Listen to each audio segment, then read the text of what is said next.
If you struggle to draw figures from crazy dynamic angles, stop trying to sketch the outlines. You are making it 10 times harder than it needs to be. A lot of times the outline traps your art into 2 dimensions. But when you learn how to build your figures using simple 3D boxes and cylinders, you can rotate, twist, and foreshorten any pose in deep space with zero guesswork. So today we're going to unlock the ultimate shape stacking blueprint that turns your complex anatomy into basic blocks, giving your poses instant depth and volume. So as you see right now, I started out with the head, and I chose this pose because I know a lot of JoJo Bizarre Adventure poses will have like a lot of different foreshortened angles. So this is one of the ones I chose. And actually, this was one that was chosen by a fan in the comments. So I decided to go ahead and jump and use this one. So I started out the normal way where I'm starting with the head first, walking in my way into the chest and then the waist area, drawing just the oval shapes, the circles, and also the center line to kind of show that line of action tilted to the side. That way I can kind of, get the shapes and draw them at an angle without my eyes seeing it straight down. I want to kind of see it tilted to the side. So I sometimes draw that straight line in there.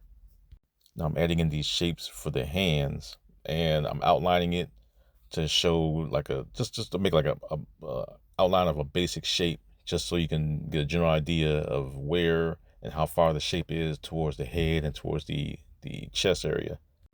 So I'm trying to measure everything out before I start to add in, the arms and things like that.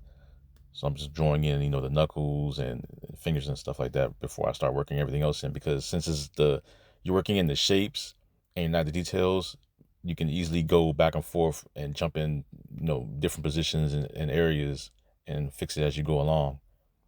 So right now I'm adding in the fingers, 3 cylinders for the fingers like I normally do. That's my method for drawing those hands, or my easy method that I like to do. And the fingers are kind of going back as the more further you go. Filling in the rest of that hand. Now I'm adding in the thumb, same as before, breaking it apart, trying to find all those shapes to break the pose down. Darken the hand up a little bit more, adding in the ends of the knuckles to define the shape a little bit better on the hand. Now I'm adding in the hand on the right side.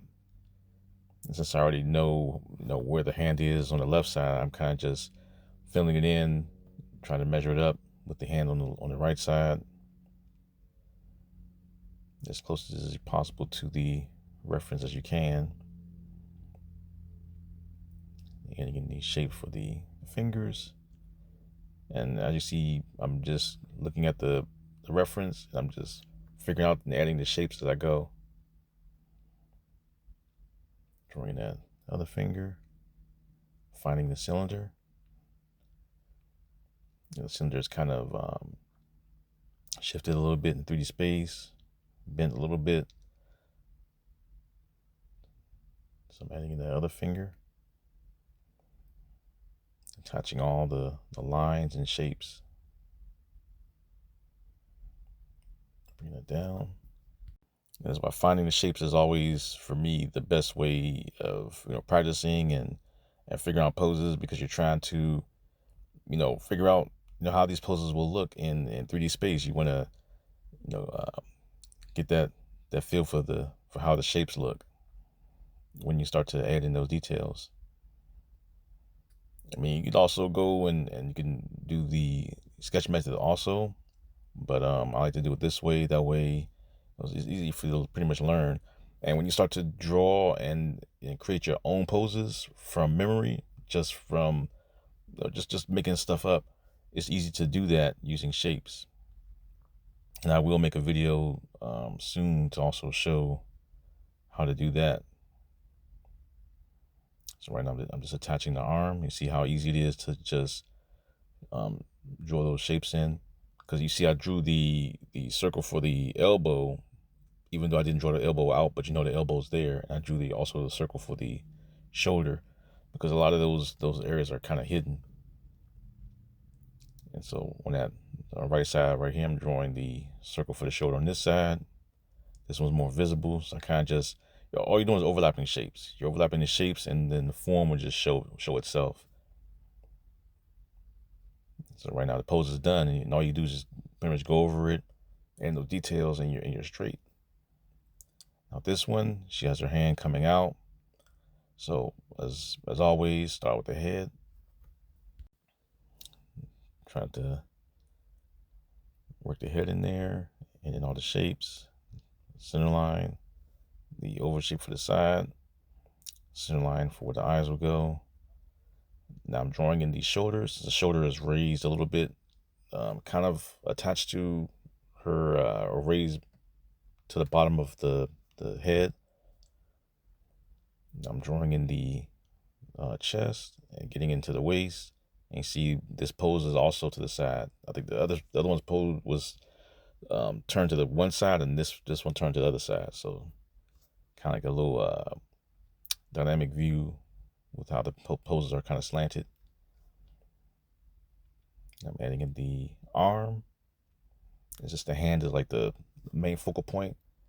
I'm just drawing everything in smaller and then larger as it gets down towards the hand. Adding in the outline to show kind of where the shape would go before I start to add in those shapes. Now I made this hand, I think, a little bit bigger. Well, it's not that big, but a little bit bigger. So I start to adjust it as I go. That's what you'll see me do.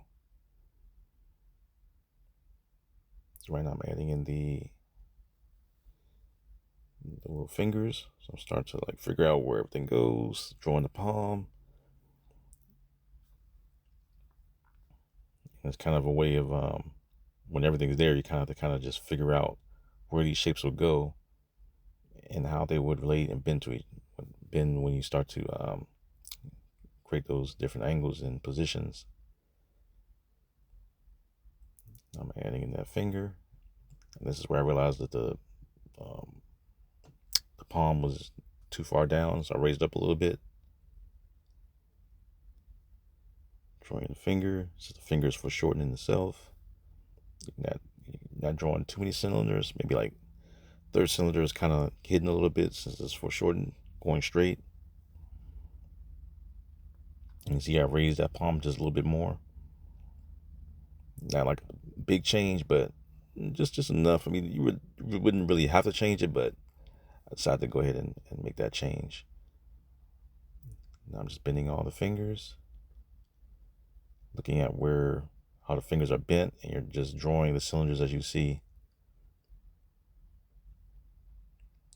Rotating those fingers,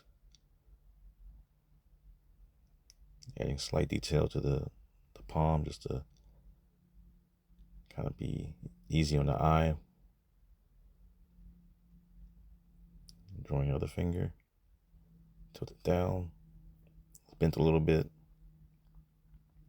And as you're drawing these cylinders, you see that it's easy to bend the finger because you're just attaching each cylinder one by one. And the more you attach them, the more you bend them according to, how you want your hand to be. So I'm bending this other finger. Bring it straight down so you can't see too much of it. Now I'm working in the bottom of the palm directly into that thumb. Just curving it around.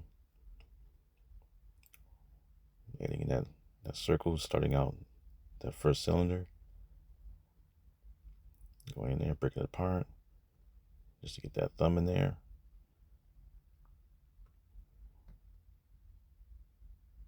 Now just darken all the lines, just so that the eyes aren't too confusing. And I mentioned before where I like to darken lines because it gets too confusing sometimes when you have too many lines overlapping and touching each other. I'm working the hand on that right in the background. You don't really add too much detail since it's kind of in the back.